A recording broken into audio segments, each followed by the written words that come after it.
सतगुरु कबीर साहब एक महान संत थे। और जो महान संत होते हैं, महान विद्वान होते हैं और समाज में जो विख्यात हो जाते हैं, उनके विषय में तमाम कलम चलती है। पक्ष का भी चलता है और विपक्ष का भी चलता है। राग वाले भी लिखते हैं और द्वेष वाले भी लिखते हैं। ऐसे ही एक महान संत सतगुरु कबीर साहब हैं। सतगुरु कबीर साहब के विषय में अनेकों विद्वानों ने लिखा। सतगुरु कबीर साहब का ये सभी लोग जानते हैं कि जन्म काशी में हुआ था। लहरतारा तालाब में मिले थे और 120 बरस की उम्र जीकर जर्जर अवस्था में वो मगहर गए थे। 120 बरस की उम्र पे वो मगहर गए थे और वहाँ उन्होंने अपना शरीर छोड़ा। लेकिन कुछ विद्वान इस बात को कहते हैं कि सतगुरु कबीर साहब ने काशी में अपना हाथ गोर कटा कर बैठे थे, काशी में मरने के लिए।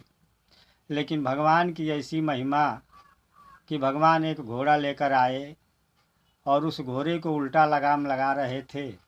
सतगुरु कबीर साहब ने कहा कि ऐसे लगाम नहीं लगता है, तो भगवान ने कहा कैसे लगता है। तो उन्होंने कहा कि हमारे हाथ गोड़ नहीं है, अगर हमें उठाकर उस घोड़े पर बैठा दो तो मैं लगा दूंगा। भगवान ने बैठा दिया और कबीर साहब ने लगाम लगाया और घोड़ा लेकर उड़ा और लाकर मगहर पटक दिया। सतगुरु कबीर साहब का वहीं देहांत हो गया।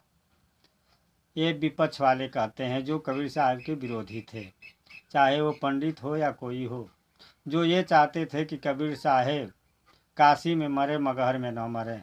क्योंकि अगर काशी में नहीं मरेंगे तो काशी की महत्व घट जाएगा, काशी का महिमा कम हो जाएगा। क्योंकि काशी में मरने से मुक्ति होती है, ये लिखते आए थे और वहाँ उनकी कर कमाई होती थी। तो इसलिए उन्हें दुख था, तो हाथ गोड़ कटाकर कबीर साहब को काशी में बैठा दिए और घोड़ा द्वारा लाकर पटक दिए मगहर में। विचार करने की बात है। जो कहा जाता है कि हवा हवाई बातें होती है, बिना जड़ और पलई का होता है, ऐसे बात लिख देते हैं। जो कबीर साहब जीवन भर अंधविश्वास, चमत्कार, अवतार का खंडन किया, वो कबीर साहब के सामने ऑटोमेटिक भगवान आ जाए, घोड़ा आ जाए और घोड़ा उड़ते हुए या दौड़ते हुए मगहर तक चल जाए और कबीर साहब हाथ गोड़ कटा कर बैठ जाए, कितना ये चमत्कारी बात लगता है। आदमी को अगर मरना ही होता तो फांसी देकर तुरंत मर जाएगा, हाथ गोड़ क्यों कटाएगा। वो कबीर जैसे महापुरुष जिन्होंने पूरे जीवन अंधविश्वास और चमत्कार को दूर खंडन किया। अब एक धुरंधर विद्वान इस समय आए हैं, जिनका यूट्यूब पर खूब चलता है, खूब देखते हैं। ये तो सही है, साच कहे जग मारन धावे झूठे को प्रति। सतगुरु कबीर साहब ने कहा कि अगर साच बात कहे तो लोग विश्वास नहीं करते हैं, मानने धाते हैं, और झूठ कहे तो बाजार लगा देते हैं। ऐसे एक धुरंधर विद्वान है। उन्होंने कहा, अरे भाई नहीं, कबीर साहब ने मगहर में वैसे थोड़े आए थे। कबीर साहब को मगहर में तो पंडितों ने ले आकर, पता नहीं पंडितों के प्रति उनकी कितना विरोध है, वो कितना जहर समाज में फैलाना चाहते हैं। कहते हैं कि पंडितों ने ज़बरदस्ती सतगुरु कबीर साहब का हाथ गोड़ काट दिए और ले आकर मगहर में रख दिए और सतगुरु कबीर साहब तरफ तरफ के मर गए। अब विचार कीजिए, जो सतगुरु कबीर साहब काशी में पंडितों के बीच में, मुसलमानों के बीच में, उन्होंने खड़ी खोटी बात सबके सामने कहा कि सुनत कराए तुरुक जो होना नारी को क्या कहिए, अर्ध शरीर नारी बखानी तासे हिंदू रहिए। जनेऊ पहिन जो ब्राह्मण होना नारी का पहरावा, सो ब्राह्मण ले सो पंडित ले सो ब्राह्मणी जीवन बैठे। जनेऊ पहिन जो ब्राह्मण होना नारी का पहरावा, और सो नारी तो जीवन परोसे तो ब्राह्मण क्यों खाया। कबीर साहब जिन्होंने ऐसे खरी खोट दोनों लोगों को कहा कबीर ये दोनों भूले राम किन्हों नहीं पाए, एक हंसी ये गाय कटावे बाधे जन्म गंवाए। तो ऐसी बात काशी नगरी में बैठकर वो जीवन भर कहे। कोई पंडित हाथ गोड़ नहीं काटा, कोई मियाँ मुसलमान हाथ गोड़ नहीं काटा, और 120 बरस के जर्जर अवस्था में ये ऐसे पंडित कहाँ से आ गए जो कबीर साहब के हाथ गोड़ काट कर ला कर रख दिए। ऐसे विद्वान हैं जो जिनको पता ही नहीं है किस बात में हमारा हानि है, किस बात में हमारा लाभ है। हम अपने ही महापुरुष का इतना महत्व घटा देते और कहते हैं कि हम इनके पक्षधर हैं। मैंने एक दिन यूट्यूब पर सुन रहा था, उनके विषय पर से ही बात। विचार कीजिए वो कहते हैं कि हिंदू पहला शब्द 1918 में किसी व्यक्ति ने बोला था। अब इसी बात से उनकी ज्ञान और उनके पढ़ाई का, उनके प्रवक्ता का महत्व आप लोग जान लीजिए कि वो कहते हैं, ध्यान से सुनेंगे तो कहते हैं कि 1918 ईस्वी में पहली बार हिंदू शब्द आया था। अब विचार कीजिए कि जबकि सतगुरु कबीर साहब 1500 ईस्वी में ये बात लिख के गए कि हिंदू कहे मोहरा मई प्यारा तुरक कह रही माना, आपस में दुई लड़मर मुँह मरम कोई नहीं जाना। अब कबीर साहब 15 ईस्वी में कह गए और ये बड़े महापुरुष धुरंधर पढ़े लिखे विद्वान यूट्यूब पर खूब चल रहे हैं और कहते हैं कि पहली बार हिंदू शब्द 1918 ईस्वी में आया था। अब हम विचार करें कबीर साहब के मगहर आने पर। पहली बात तो हम या तो किसी महापुरुष के विषय में जानना है तो उनके अनुयायियों से, उनके परंपरा में जाए, उनके आश्रम पर जाए, उनकी कुटी पर जाए। किसी व्यक्ति के विषय में अगर जानना है तो हम उनके घर पर जाए, उनके वंशजों से पूछे कि हकीकत क्या है, या तो उनके ग्रंथों से हम छानबीन करें। लेकिन ये दोनों लोग जो हाथ गोड़ कटाकर काशी में बैठाए वो भी नहीं समझ पाए कबीर साहब के उन बीजक ग्रंथ को नहीं पढ़ पाए, और जो कहा कि पंडितों ने हाथ गोड़ कटाकर मगहर में लाकर उनको हत्या कर दी वो भी नहीं समझ पाए कि कबीर साहब क्या थे और उनके ग्रंथों में क्या है।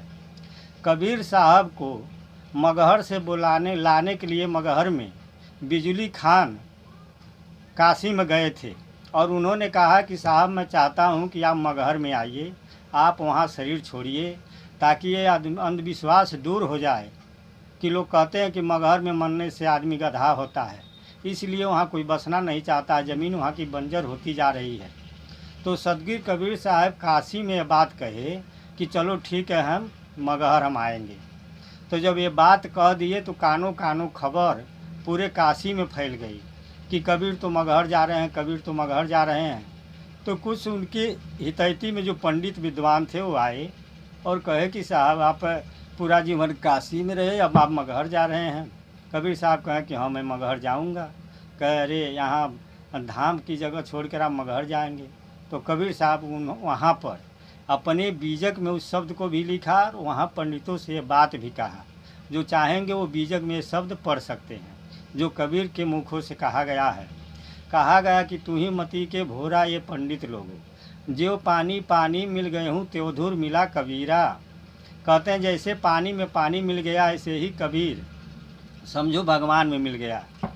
जो मथुरा के सच्चा व्यास तोरो मरण हुई मगहर पास, अब मगहर मरे मरे नहीं पावे, अंत मरे तो राम लजावे।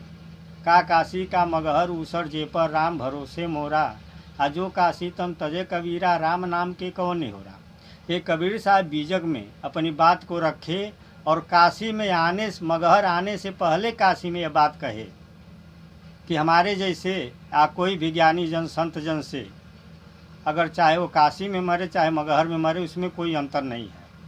अगर मगहर काशी में मर के मैं मुक्ति लूँगा तो मुझे भगवान की भक्ति करने की आवश्यकता ही क्या थी, मुझे भक्ति करने की क्या ज़रूरत थी। तो कबीर साहब ये सब बात बीजक में लिखे, लेकिन ये दोनों पक्ष के लोग दोनों न तो बीजक को पढ़ पाए न कबीर के बात को समझ पाए, बस ये अपनी अपनी एक द्वेष में और एक पक्ष में समाज को भटकाते हैं और द्वेष फैलाते हैं। तो मेरा आप सभी लोग से ये विनती है कि कबीर के विषय में जब कहें तो देख सुन समझ कर कहे, अन्यथा अंधविश्वास चमत्कार फैलाने से द्वेष फैलाने से फ़ायदा कुछ नहीं है। सदगुरु कबीर साहब बीजक में ये बात लिख चुके हैं कि मैंने मगहर क्यों गया और किस लिए गया। बिजली खान के बुलाने पर गए, वहाँ पर 1 महीना के लगभग रहे, खिचड़ी से पहले गए और खिचड़ी के बाद उन्होंने अपना शरीर छोड़ा और आज वहाँ धूमधाम से मेला भी लगता है। तो कबीर के विषय में ये अंधविश्वास है कि वो हाथ गोड़ कटाकर काशी में बैठे थे, और ये भी अंधविश्वास है, ये भी झूठ है, पाखंड है कि कबीर साहब के हाथ गोड़ पंडितों ने काटा था। पंडित उनके बहुत हितैषी थे। कबीर साहब बीजक में खुद लिखते हैं कि पंडित से कहिए हितकारी, मूर्खन से रहिए झंखमारी। कहते हैं कि ऐसे मूर्खों से जो कहते हैं कि कबीर साहब के हाथ गोड़ पंडितों ने ज़बरदस्ती काट दिया, कहे ऐसे पंडितों से दूर रहिए, झंख मार कर चुप हो जाना चाहिए। पंडित से कहिए हितकारी, मूर्खों से रहिए झंख मारी। तो वास्तव में जो मैंने अपने नज़रिया से, वास्तव में सबकी नज़रिया अलग अलग है, तो अपने नज़र से मैंने जो कबीर साहब के विषय में सुना, पढ़ा, गुना, वो आप लोग के बीच में रखा। जो त्रुटि हो क्षमा कीजिएगा।